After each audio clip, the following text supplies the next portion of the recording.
Hello বন্ধুরা, চলে এসেছি আজও একটা মিনি ব্লগ নিয়ে। তো ব্লগটা ছিল সরস্বতী পুজোর দিন, তরজোর চলছে বিয়ে পুজোর জন্য।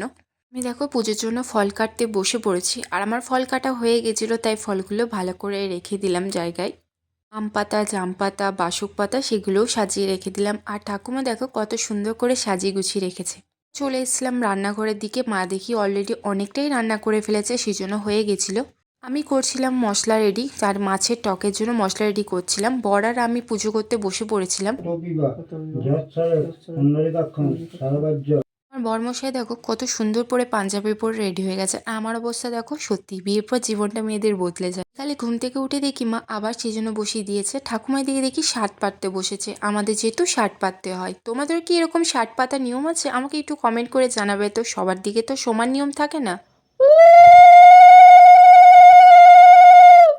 তো বন্ধুরা, ব্লগটা কেমন লাগলে অবশ্যই জানিও। টাটা, বাই।